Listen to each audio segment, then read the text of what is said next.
오늘 주님께서 주신 말씀은 시편 68편 1절로 18절까지의 말씀입니다. 저희 다 같이 한 목소리로 봉독하시겠습니다. 하나님이 일어나시니 원수들은 흩어지며 주를 미워하는 자들은 주 앞에서 도망하리이다. 연기가 불려가듯이 그들을 몰아내소서. 불 앞에서 밀이 녹음같이 악인이 하나님 앞에서 망하게 하소서. 의인은 기뻐하여 하나님 앞에서 뛰놀며 기뻐하고 즐거워할지어다. 하나님께 노래하며 그의 이름을 찬양하리라. 하늘을 타고 광야에 행하시던 이를 위하여 대로를 수축하라. 그의 이름은 여호와시니 그의 앞에서 뛰놀지어다. 그의 거룩한 처소에 계신 하나님은 고아의 아버지시며 과부의 재판장이시라. 하나님이 고독한 자들은 가족과 함께 살게 하시며 갇힌 자들은 이끌어내사 형통하게 하시느니라. 오직 거역하는 자들의 거처는 메마른 땅이로다. 하나님이여 주의 백성 앞에서 앞서 나가사 광야에서 행진하셨을 때에 땅이 진동하며 하늘이 하나님 앞에서 떨어지며 저 시내산도 하나님 곧 이스라엘의 하나님 앞에서 진동하였나이다. 하나님이여 주께서 흡족한 비를 보내사 주의 기업이 곰핍할 때에 주께서 그것을 견고하게 하셨고 주의 회중을 그 가운데 살게 하셨나이다. 하나님이여 주께서 가난한 자를 위하여 주의 은택을 준비하셨나이다. 주께서 말씀을 주시니 소식을 공포하는 여자들은 큰 무리라.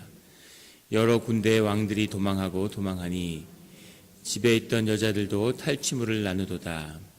너희가 양우리에 누울 때에는 그 날개를 은으로 입히고 그 깃을 황금으로 입힌 비둘기 같도다.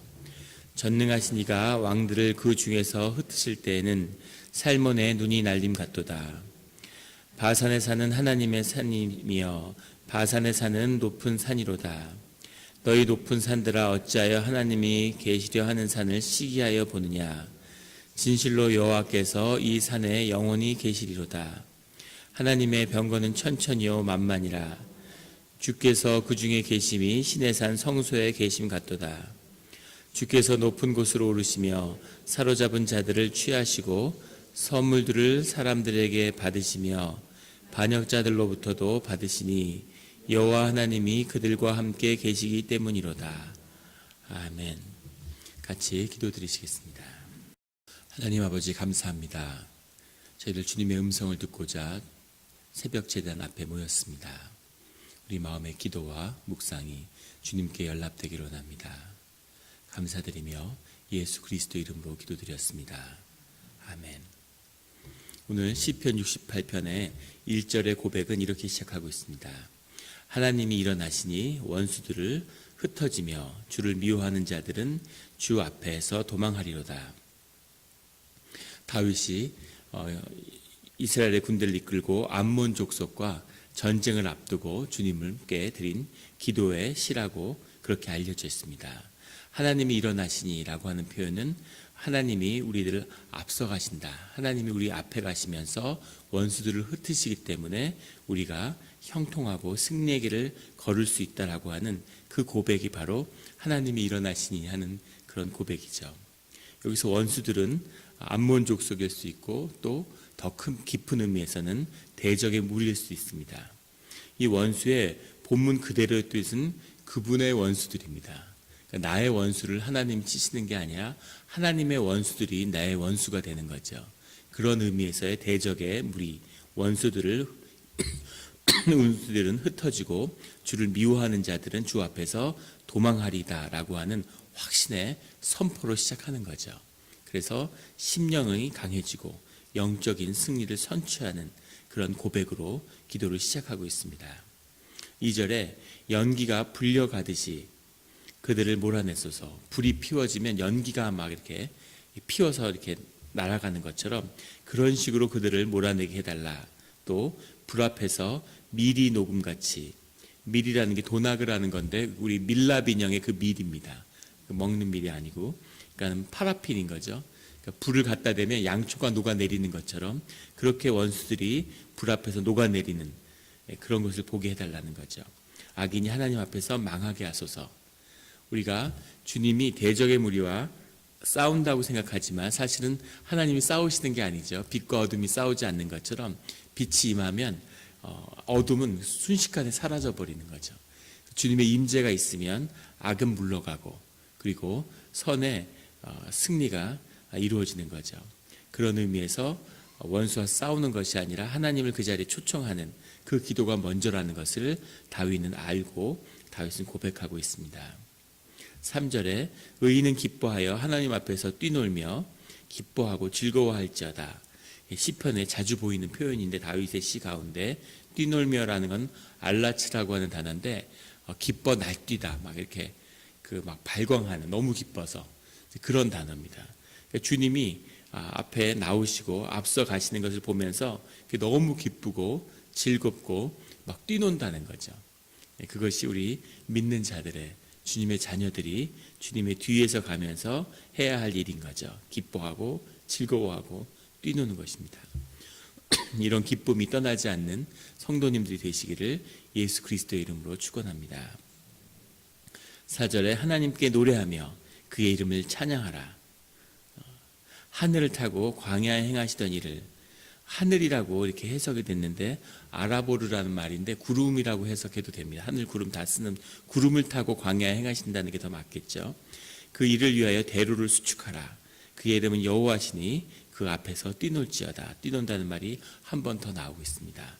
주님을 높이고 찬양하며 기뻐하는 것, 이것이 주님의 길을 가는 주님의 자녀들의 모습인 거죠. 5절에 그의 거룩한 초소에 계신 하나님은 고아의 아버지시며 과부의 재판장이시라. 고아와 과부를 돌보는 것, 이것이 주님의 자녀들의 의무이기도 하고 또 그 사회에서 가장 어려운 사람들이죠. 그 시절에 고아와 과부라고 하는 고아들의 아버지가 되시고 그리고 과부가 얼마나 억울하고 그런 일들을 많이 겪겠습니까? 그런데 그런 일을 밝혀주시는 재판장이시라는 거죠. 6절에 하나님이 고독한 자들을 가족과 함께 살게 하시며 외로운 자들을 가족과 함께 살게 하신다는 거죠. 갇힌 자들, 묶인 자들을 이끌어내사 형통하게 하시느니라. 오직 거역하는 자들의 거처는 메마른 땅이로다. 거역한다고 하는 말의 본뜻은 고집이 세다는 겁니다. 목이 곧다고 하는 목이 고진 백성에 나오는 그 말이죠. 그래서 주님을 향해서 특별히 거역한다 이런 의미가 아니라 내 뜻에 따라서 내가 살아간다 이런 의미인 거죠.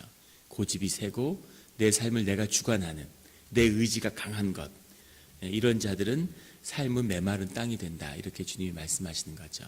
주님이 함께 해야 되고 또 알 수 없는 은혜가 우리 삶 가운데 있어야 하는 거죠. 내가 내 삶을 주관할 수 있어. 10대, 20대, 30대까지도 그럴 수 있는데 40대가 되면 이제 그런 것은 벗어나야 되는 거죠.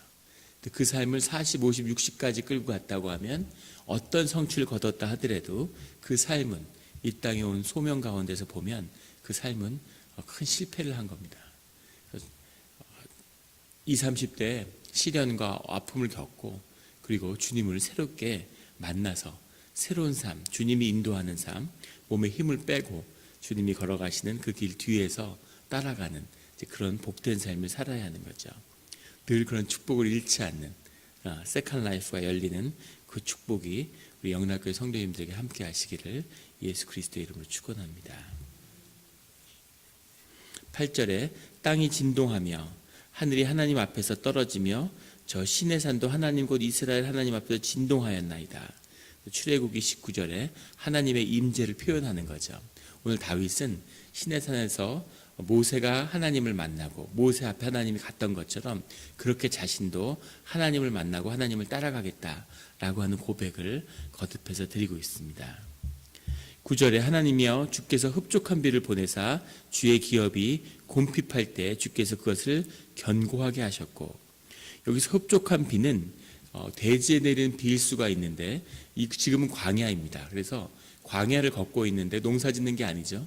비를 내린다고 하는 이 비의 의미는 출애굽기 16장에 나오는 주님이 만나를 주셔서 먹이는 그런 뜻으로 전통적으로 이해되어 왔습니다.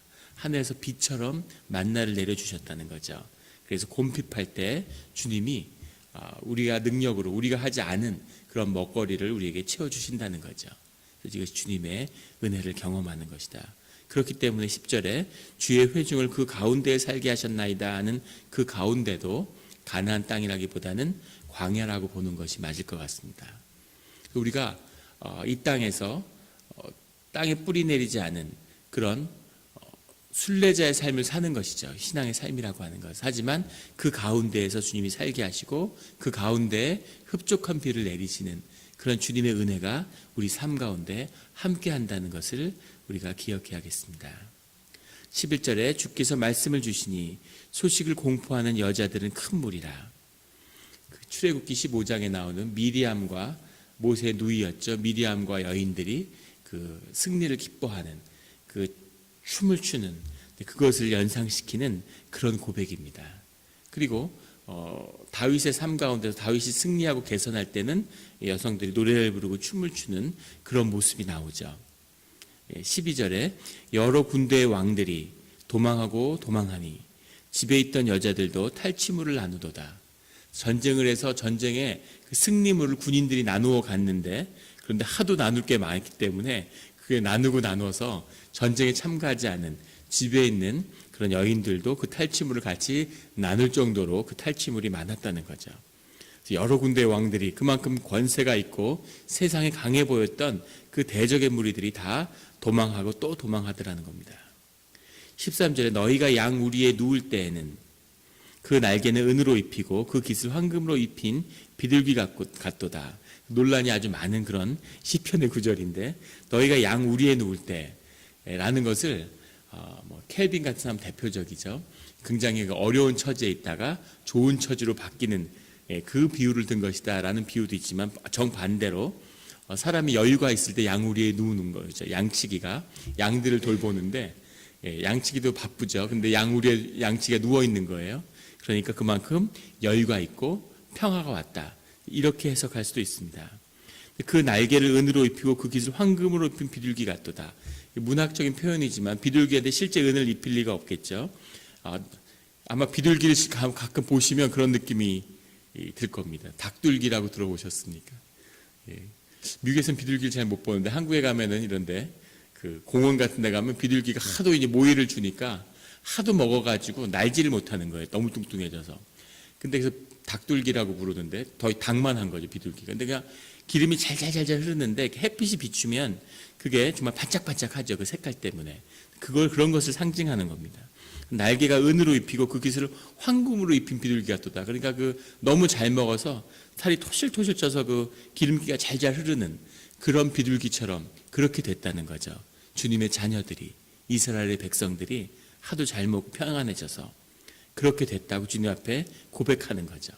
지금 다윗의 한 기도 속에서 전쟁을 앞둔 그 절체절명의 공포 가운데 시작했던 주님의 기도, 이 기도가 이제 승리를 선취한 거죠. 그리고 영적으로 일어날 일을 미리 본 겁니다.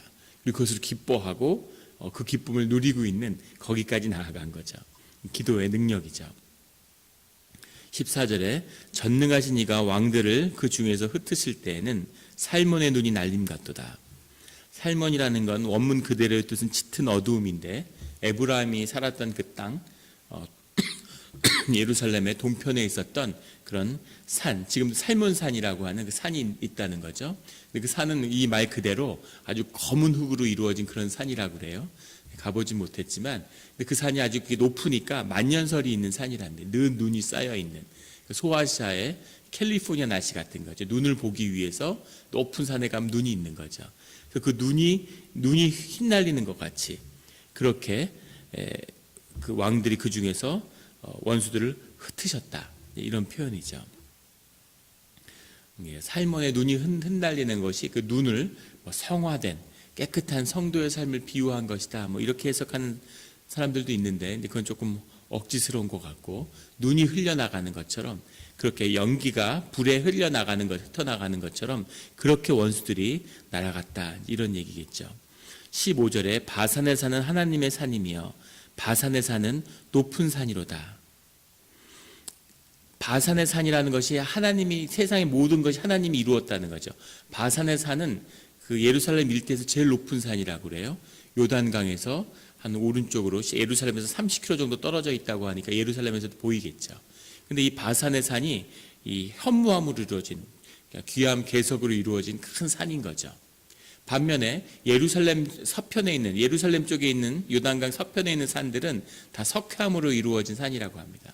그러니까 산들도 얕고 볼품 없었겠죠. 반면에 요단강 동편에 있는 산들은 아주 검은색이고 돌로 이루어지고 웅장한 산들이 서 있는 거죠. 이 비유를 왜 드냐면 16절에 너희 높은 산들아 어찌하여 하나님이 계시려 하는 산을 시기하여 보느냐. 진실로 여호와께서 이 산에 영원히 계시리로다. 에브라임이 있었던 요단강 동편에 그때 그 높은 산들, 바산의 산, 살몬의 산, 이런 높은 산들이 있는데 이 산도 주님이 세운 산이지만 하나님이 계시려고 하는 산, 그것은 시온산이죠. 그것은 예루살렘에 있는 산인데 아주 작은 언덕이라고 합니다. 사실 가보면 산이라고 하기도 좀 민망한 그런 작은 산이라고 그래요. 근데 이 언덕에는 주님이 계신다는 거죠. 주님이 계시려 하는 곳이기 때문에 시온산이 더 높은 산이라는 얘기입니다. 오른쪽에 현무암으로 이루어진 그런 바산의 산이 아무리 높아도 너희가 어찌 동편에 높은 산이 있고 서편에 작은 산이 있으니까 해가 동쪽에서 뜨니까 햇볕이 쫙 비쳐서 바산의 산이 커 보였겠죠. 위에서 내려다보는 것이 웅장했겠죠. 하지만 시온의 산에는 주님이 임재하는 곳이 아니냐. 바산의 산이 아무리 높고 웅장해도 어떻게 시온산을 내려다볼 수가 있냐. 시온산이 훨씬 높은 산이라는 거죠. 이것이 오늘 시편 고백의 그 참뜻입니다.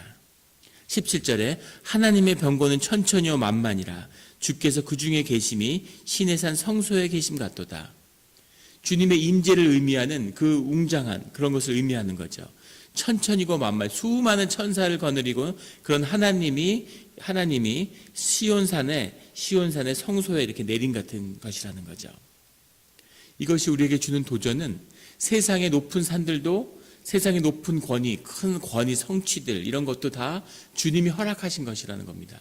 그런데 아무리 작아 보이고 작은 자리에 쓴 자라 할지라도 그래도 그것이 주님보다 더 주님이 계시기 때문에, 주님이 성소기 때문에 훨씬 더 귀하고 큰 자리라는 거죠. 옆에 무슨 에베레스트 산이 있어도 작은 언덕에 주님이 계시는 것만 갖지 못하는 거죠. 100층짜리, 200층짜리 빌딩이 서 있어도 여기 2층짜리 그런 허름한 이 집에 주님이 계시기 때문에 여기가 더 귀한 것이다. 엄청난 무슨 공장이 있고 무슨 자동차를 수십만 대 만드는 그런 기업보다 내 작은 가게가 있으자 주님이 이곳에 머물면 이곳이 훨씬 더 귀하고 존귀한 것이다.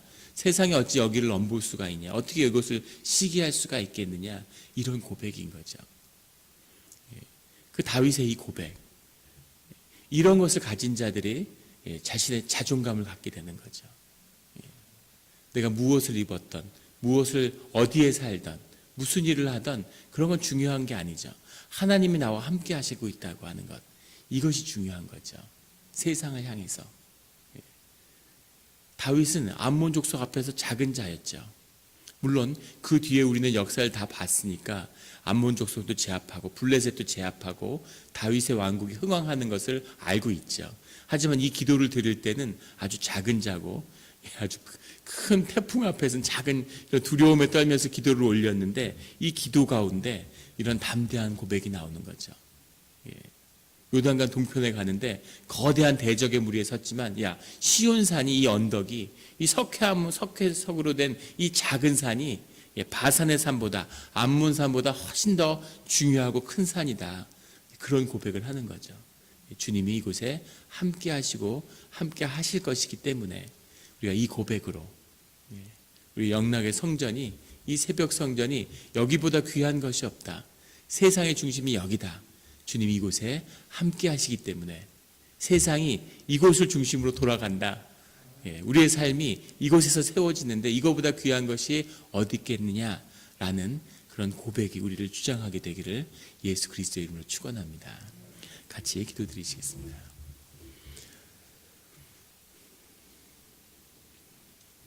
하나님 아버지 감사합니다. 오늘 우리 새벽에 주님이 우리의 마음 가운데 새로운 심령이 소생하고 용기를 갖고 세상에 맞서 일어날 수 있는 그런 말씀을 주시니 감사합니다. 우리가 늘 공고하고 어려운 처지에 있을지라도 우리가 주님 앞에 기도할 때 우리의 심령이 회복되며 우리에게 이루어질 일들을 미리 보며 주님 뒤에서 기뻐서 뛰노는 그런 주님의 자녀들의 기쁨을 회복시켜 주시옵소서. 우리가 눈을 뜨고 세상을 보는 것이 아니라 우리의 믿음으로 우리가 볼 수 있는 것을 보는 그런 눈을 열어 주시옵소서. 우리가 세상 일들을 미리 보고 그 일들을 준비하며 주님의 기쁨으로 나아가는 그런 하루하루가 선물이고 축복이 되는 그런 삶이 우리에게 허락되었을 때 우리가 드리는 모든 기도가 주님 앞에서 형통의 길로 열리는 그런 일도 이 새벽제단 앞에 열리는 줄 믿습니다. 주님, 이 새벽제단을 축복하시고 하늘문을 여셨사오니 우리가 우리 지경에 갇히지 않고 주님께 정말 우리 심령의 모든 소원을 주님에게 구하는 그런 이 새벽에 제단이 되게 하여 주시옵소서. 감사드리며 예수 그리스도 이름으로 기도드렸습니다. 아멘.